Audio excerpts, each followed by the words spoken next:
بڑھتی ہوئی مہنگائی اور اشیاء خورد و نوش کی قیمتوں میں اضافے کے خلاف بہاڑی کے خواجہ صاحب بھی روڈ پر آ گئے۔ ان کا کہنا ہے کہ کوئی بھی چیز کنٹرول ریٹ پر نہیں مل رہی، کوئی ان سبزی اور فروٹ بیچنے والوں کو پوچھنے والا نہیں ہے، پورا ضلع گراں فروشوں کے رحم و کرم پر ہے، انتظامیہ بھی مافیا کے سامنے بے بس دکھائی دے رہی ہے۔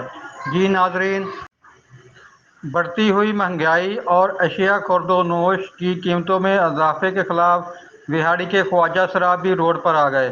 ان کا کہنا ہے کہ کوئی بھی چیز کنٹرول ریٹ پر نہیں مل رہی، کوئی ان سبزی اور فروٹ بیچنے والوں کو پوچھنے والا نہیں ہے، پورا ضلع گراں فروشوں کے رحم و کرم پر ہے، انتظامیہ بھی مافیا کے سامنے بے بس دکھائی دے رہی ہے۔ بڑھتی ہوئی مہنگائی اور اشیاء خورد و نوش کی قیمتوں میں اضافے کے خلاف بہاڑی کے خواجہ صاحب بھی روڈ پر آ گئے۔ ان کا کہنا ہے کہ کوئی بھی چیز کنٹرول ریٹ پر نہیں مل رہی، کوئی ان سبزی اور فروٹ بیچنے والوں کو پوچھنے والا نہیں ہے۔